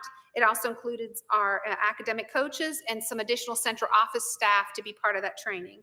Part of this is a 2-year contract with this training. So the first group has just finished up the training. The second group is now finishing up their training because they're in their second half of it. And then our APs will start in 2 weeks. Our assistant principals will start in 2 weeks in this training to really dig further into it. I want to point a couple of things out about Operation Polaris 2.0. This is the state superintendent's really big push that has been approved by the State Board of Education. And it's also a big part of the State Board of Education's request to the General Assembly as part of its budget and part of its focus. So Operation Polaris 2.0, the state superintendent came out with Operation Polaris a couple of years ago. This is Polaris 2.0, and it really sharpens the focus on schools that are designated as low performing. And as part of that effort, the State Board of Education has made a huge budget ask from the General Assembly that is very, very, very likely to be supported to enhance the support that's being provided to low performing schools. So I think you're going to, my prediction, I could be wrong, but my prediction is that this will be incorporated into the state budget. You will see a lot more support coming from the state level on this, including direct coaching for principals, and a number of other things that are included in the State Board of Education's priorities to the General Assembly. I also think a lot of this will be included in the governor's recommended budget that's coming out later this week. Excuse me. Next week, I guess. Okay. Let's just stop right there and take like a 10 or quick 20-minute break. Then we'll come back with Mr. Locklear's question.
So, welcome back. So as we look at our state standards, some of the terms that are in the social studies standards do include diversity, equity, equality, and inclusion. These themes are included in the EL education, as well as other leading curriculum options. And so considering, take for instance, the second rated one in Ed Reports, HMH, Cole, if you'll click on that, you'll see that these are also themes in each one of these national companies. Themes of inclusion, diversity, culture, equity, equality, and it just goes on and through each one of these websites. Also, of course, the theme of the LGBTQ and the educational resources for teachers with professional practices and PD are available in all of these national curriculums. So you won't find really much difference in the practices and the content. Of course, they have to be aligned to the standards. And like I said, this is on Ed Reports, the second rated under EL for curriculum. So part of the conversation has really been around L Education website. It's a private website by this company that we do not control.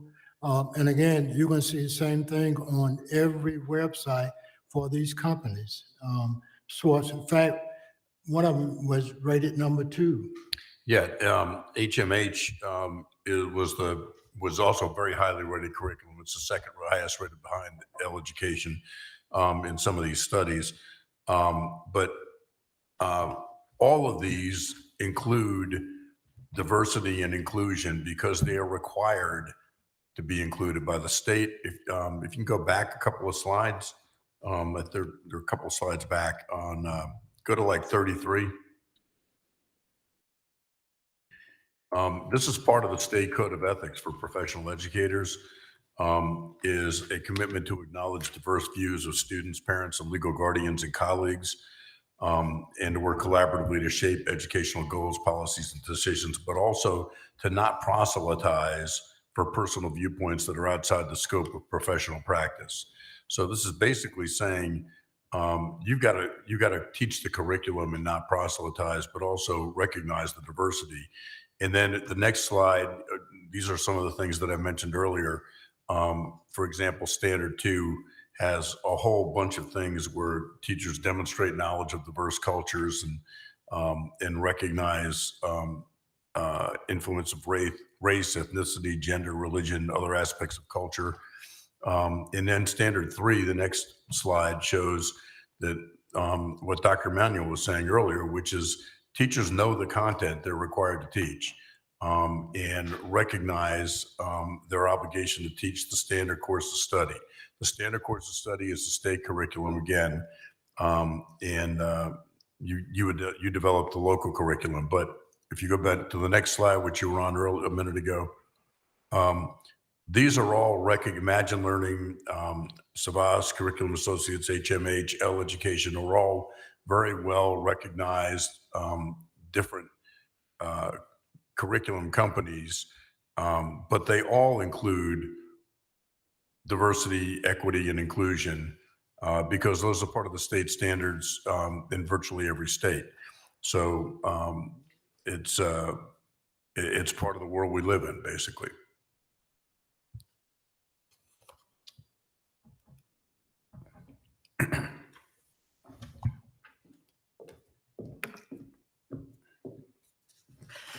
Adult interpretation versus student interpretation. So the most important part of this piece is that the political climate impacts adult understanding, perceptions, and reactions to various social constructs like race, gender roles, nationality, age, social class, and different cultures, global, and economy. So that just simply means that us as adults, we have the background. We can visualize whatever words or whatever curriculum that we're using, and we can interpret as an adult because we have background knowledge. We even have biases because of the political aspects, whether it's due to our race or our culture, that affects how we view things. Children do not have that aspect. So when we're teaching children, they don't see the full picture. It's not for them to see. So you have to put that in your mind when you're thinking that students understand this or we're trying to influence students to think a certain way. Students are just learning the material that they need to be successful in society. Now, when it comes to race and their culture and all of that background, that's where they receive that at home. We do not teach that in the school. So the most important piece about this is just taking our adult hat off and understanding that students do not view it the same way that we do.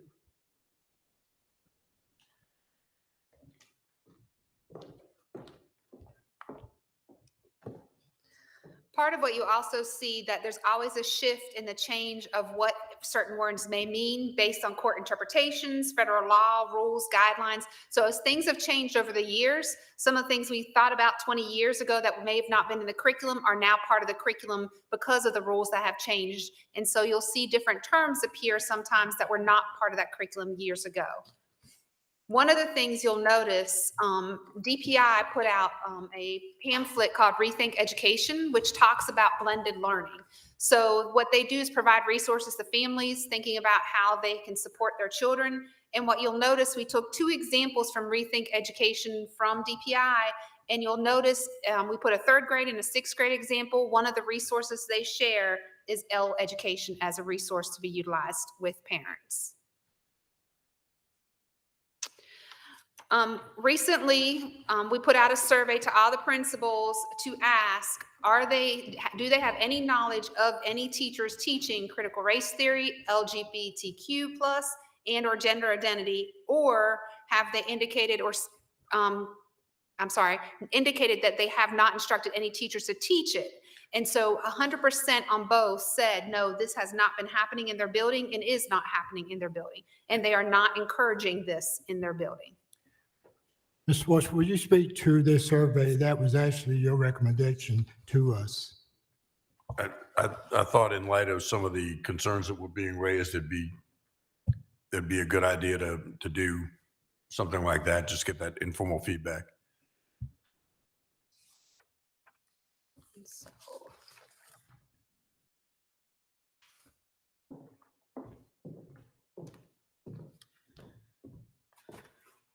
Another book that came up, this is 7th grade, Patient Zero. This book is about epidemics and pandemics. If you look at your standards, you see that in 7th grade, it talks about the turning points in America, or in the world. In 7th grade, one of the first things that they learn is about the bubonic plague. Some people call it Black Death. That's one of the first major pandemics that happened in the world. This is also the first chapter in this book.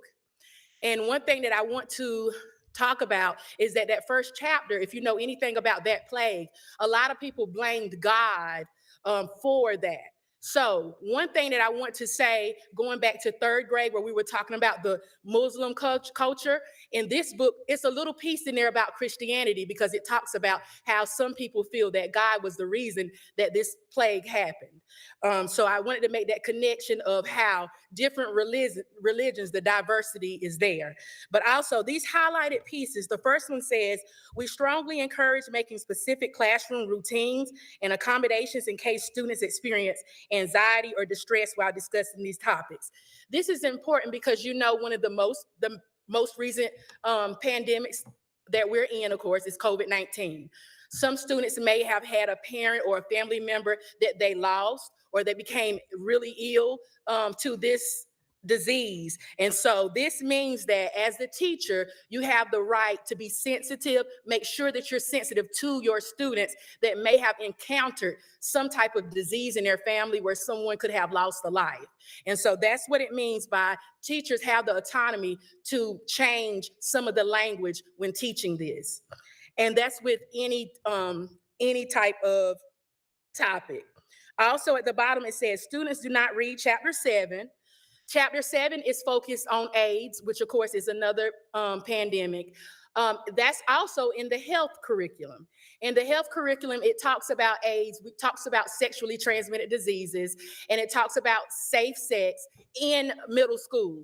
They start this in 6th grade. So even though we do not discuss this, this is not a part of their lesson or the curriculum. They do not read this part in class.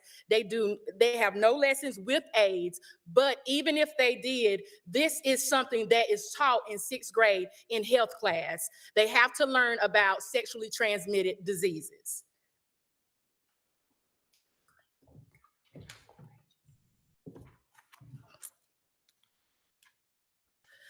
This is just the content, the chapter. So like I said, the first chapter talks about the plague in London. Of course, some people, we call it the bubonic plague, some people call it Black Death.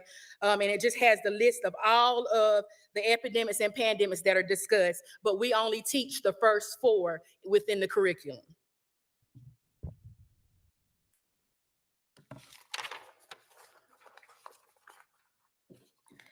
And so, of course, this is another example of how teachers have these notes inside of their books that tell them that they can be sensitive because this topic is very sensitive, so that they can change the wording to fit their class. If they know they have a student in class that has been involved in some types of situation where someone lost a life or someone was sick, that they can change the wording to fit their classroom when it comes to this topic of disease. And so this is just showing you that every teacher has this in their books where they have the autonomy to make those changes.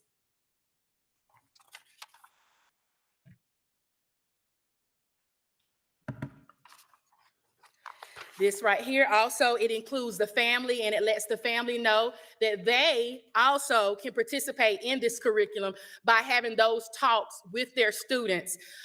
Whatever their cultural preferences are, they can talk at home with the families, and it also gives some dialogue of different discussions that they can talk about at home, because it's not our job to persuade the children in any way to feel a certain way. That's home. At school, we're just teaching them the history. And one thing that's very important about this is that our lowest ELA standard is informational text. And so this is important because when it comes to reading, students are going to have informational text, which majority of those informational texts are history topics. So if we want these students to grow on the end of grade test, they have to read historical texts. So most of these texts that they're reading are historical texts because informational text is very heavy on the end of grade test. So students have to know the knowledge of how to look at history and understand what they're reading. It's not a way to persuade them, but a way for them to maneuver through an informational text and understand what's going on.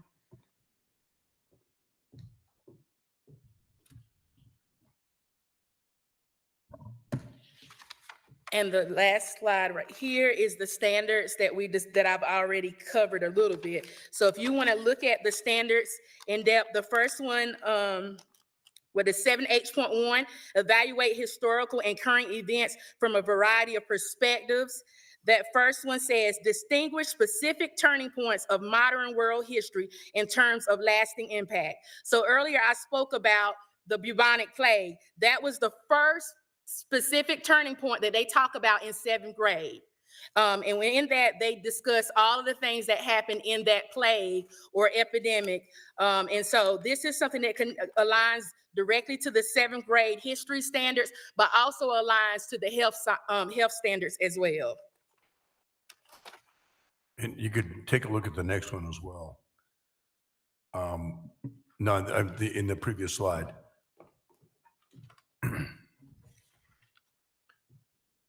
Where you get to 7H1.2, in evaluating the historical and current events from a variety of perspectives. This again brings in the diversity and inclusion part, and the cultural sensitivity and diversity. Summarize the influence of women. Summarize the influence women, indigenous, racial, ethnic, political, and religious groups have had on historical events and current global issues. So again, that brings in the diversity, it brings in the differences, and also the globalization part. Yes, and now that he says that about that standard, I want to go back to someone said something earlier about sexism. So as you can see, when it talks about the influence of women, the changes that women have had, that is an example of sexism. Women being in a working, staying at home and not being able to work. Or we can go back to that third grade text that we were talking about earlier, where the female could not go to school simply because she was a female. So that's the sexism that we're talking about. This same standard, if you look at your chart in second grade, this same standard is here. It has the same terminology, but it's broken down a little less because of the grade level. But that same standard is also in second grade and in third grade. And also, if you look at the next three standards as well, the next three objectives as well for this standard, these are the objectives and the standards from the state standards, the standard course of study. These are not the locally adopted curriculum. This is not the L education curriculum. These are the state standards. And 1.3 is compare individual and societal responses to globalization in various regions and societies. 1.4 is critique the effectiveness of cooperative efforts and consensus building among nations, regions, and groups from various perspectives. And 1.5 is explain how slavery, xenophobia, disenfranchisement, ethnocentrism, and intolerance have affected individuals and groups in modern world history. So you've got that global perspective that's part of the vision from the State Board of Education, and it's infused throughout these standards, as well as the diversity and the different racial, cultural, ethnic groups, and so on. So those are the state standards within which the curriculum must operate.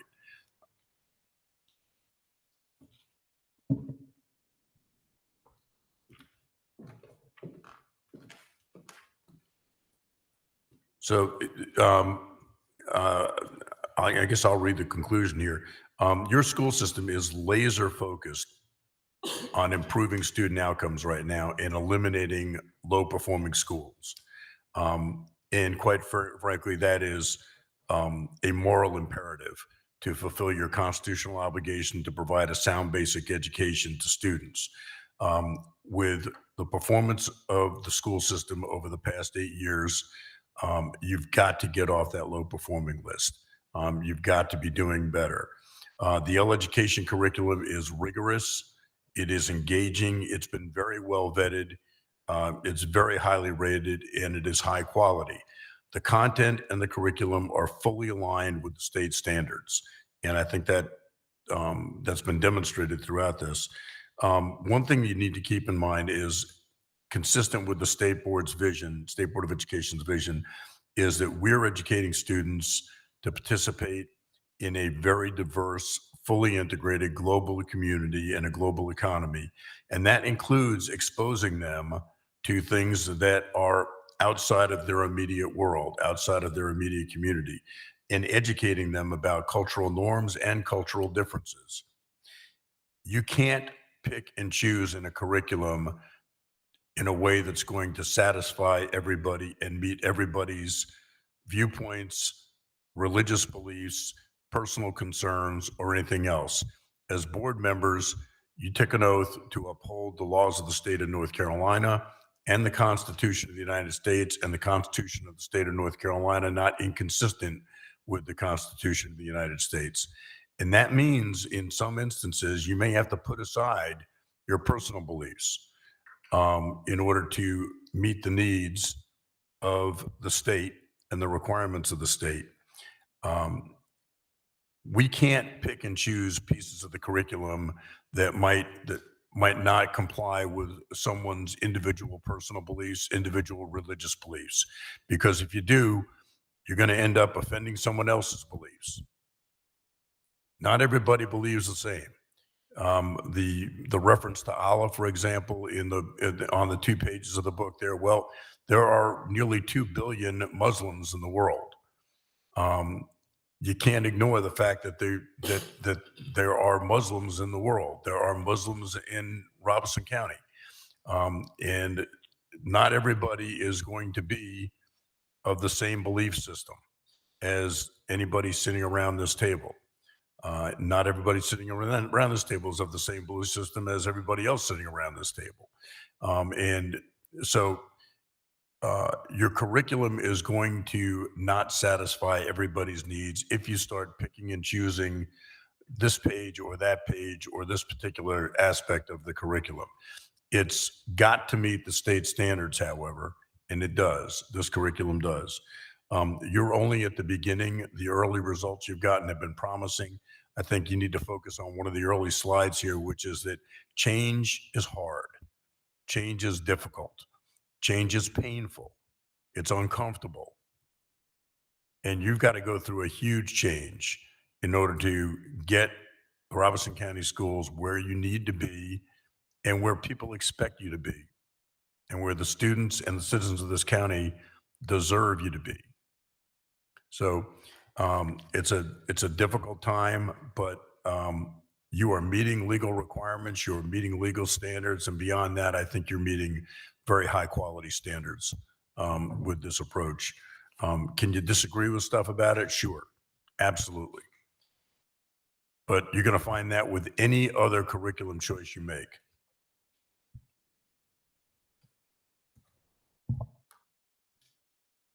Okay, a question by Mr.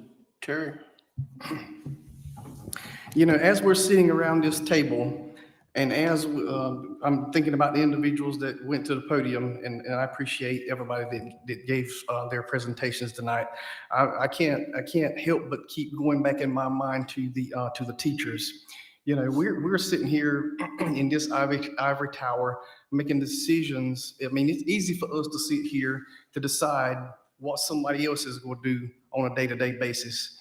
And I'm not sure about the other board members, but I went around the schools this past week and I talked to teachers and I tried to make them feel comfortable in really discussing their perspectives. And I didn't get a very positive vibe from them as far as buy-in. And I think it goes back to the ways in which we approach change. I don't think there's anybody in this room that disagrees with the fact that we've got to move forward and we've got to make change. But I'm not sure that there's any other place in the state that's implemented EL, Eureka, and letters all in the same year. And there might be maybe counties out there doing that, and I just feel like we've sort of left teachers out of this conversation from the beginning, and even tonight. We didn't hear from any teacher. I know we did at the last meeting, but I would love to hear from a teacher that's or from numerous teachers on the positives and the negatives. But I mean, I don't need to hear it. I've already went out and talked to them. But I just feel like we're sort of leaving them out of the conversations. I appreciate teachers. I love teachers. My mother's a teacher. I'm married to a teacher. We just need to look at the numbers. Look at the number of high-quality teachers that are leaving this area and going to other counties. They're either getting out of the profession altogether, and I don't want to hear that it's happening everywhere, because a lot of our teachers are leaving and just going to the next county down the road. So there's something that we've got to do better by our population in general. I live in this county. Those of us, you can raise your hand if you want to. If you live in this county, I live in this county. Board members, it's obvious you live in this county. I'm hearing it at the grocery store. I'm hearing it at church.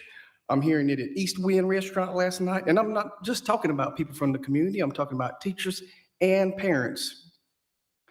I'm not saying, like I said before, I don't know the answers. I'm not exactly sure how to proceed.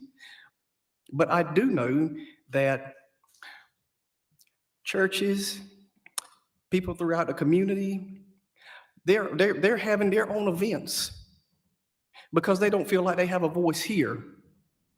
We've got to do better. Go home, reevaluate yourself and your position in this place, and really self-evaluate and ask yourself, am I approachable? Am I really hearing people? Because it's all about relationships.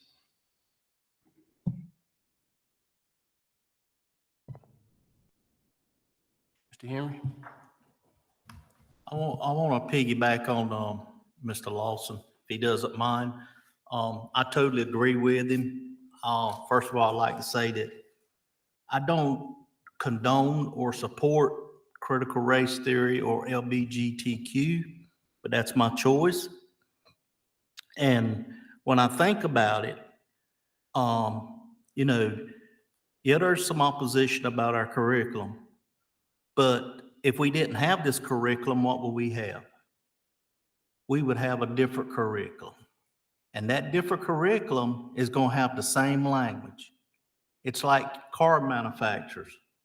Something comes across on a radio that's condemning to me, where am I going to buy a car that doesn't have a radio? You take the choice of not listening to the channel or turning it off. Now, the school system has said, and it was in the footnotes on one book there that was presented, we don't teach no further than chapters 1 through 4 because we feel that the other parts could be not productive for our LEA. Now, I think the public needs to understand that we can't go out there and get a publishing company just to come in here and design us a package and then expect the state to approve it or disapprove it and it meet all of our needs. It's not going to happen. And also, we've spent all this time teaching teachers to learn the new curriculum. And I've also got information that any curriculum we pick and choose, they provide 1 or 2 courses and that's it. That's 1 or 2 days. That's all the training they give. So long, extensive training, it's not there. I mean, we would love to have it. I would like to see it. I know teachers would love to have it, but it's, you know, I think it's important that we communicate that it's not there. And this system is also designed that the process of learning is actually hands-on. You experience it. It's an experience learning. Thank you, Mr. Chair. Mr. Trey?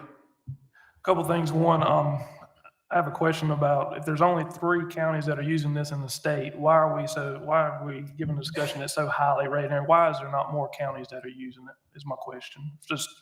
It's a 2-part question, but that's my first question.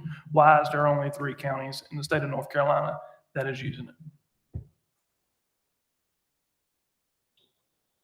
Yeah, I don't know how to answer that. The indications are they will be, they're watching Robeson as a pilot and again, that ongoing conversation about high poverty, low performing schools, what is the best curriculum? So there will be.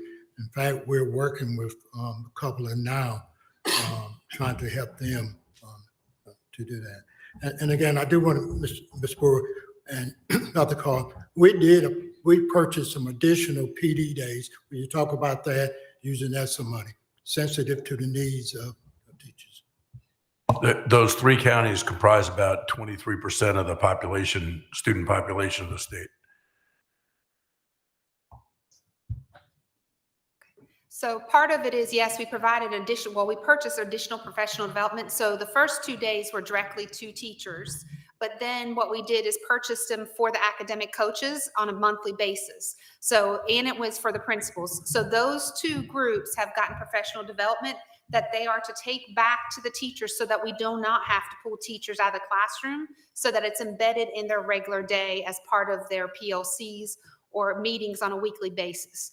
And so that is where we spent most of our money, is to really say, let's get other people trained that come back to your building that work with you on a daily basis to support you in the process of learning this curriculum together.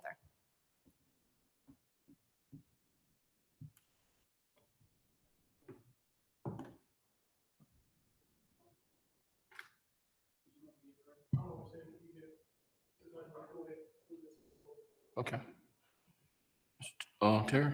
I'd just like to say once again that that we need to be careful in the ways in which we're using our words.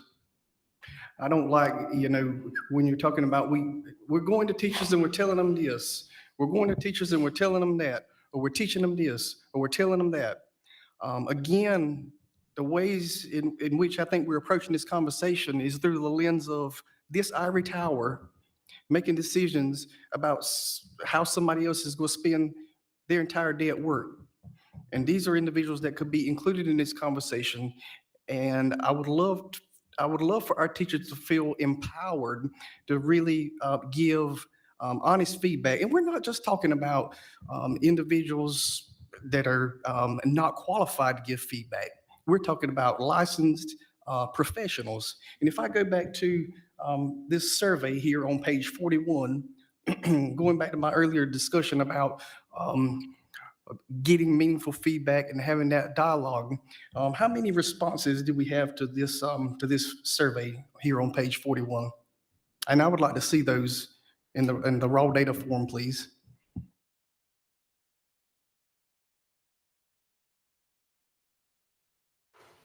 We have 12 responses at this time.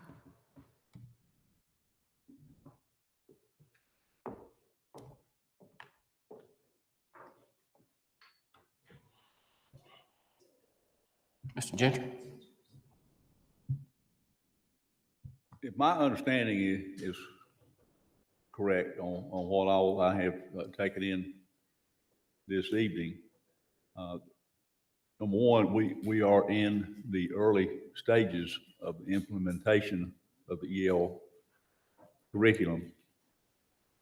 And my understanding is that the curriculum is, in effect, a living document.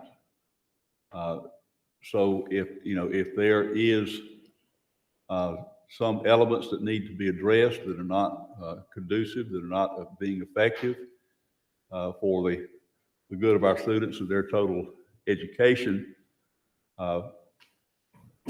my understanding is we have the autonomy to address that and to make amendments if necessary that will be more conducive and more effective to the total education of our students. Am I correct in that assumption? That is correct, yes. Legally, you have that option. And getting back to Terry's concerns, and I understand those concerns as a former teacher myself. And is there going to be, and I'm hearing that there is in some way, an opportunity, more than an opportunity, an instrument, or maybe more than one instrument, so that teachers, educators can reflect and give constructive feedback themselves as to the effectiveness as they implement the curriculum in the classrooms. Is that going to be part of the ongoing process as well? It is already in place, so it's been ongoing from. So, Mr. Chair, if I may, I want to say our intent for this meeting tonight from Central Service staff was to address the allegation that we're teaching certain things. I think beyond a shadow of a doubt, we have shown that that is not the case, that those allegations are not true. We are not teaching those things in our classroom. And again, I give an open invitation to anyone to go into our buildings, go into the classrooms and see and hear for yourself. But I thank the team and SWAT for all the research. But again, intent tonight was to be able to say to the board, without a doubt, we are not teaching those things that are being alleged that we are. Okay, Mr. Randy Lawson. You have a question? I make a motion to adjourn. Okay, got a motion by Mr. Lawson to adjourn, second by Mr. Lowry. All in favor? I'm sorry. You did your report, didn't you, already? Okay. All in favor, say an aye. Ayes have it. All against? We are adjourned.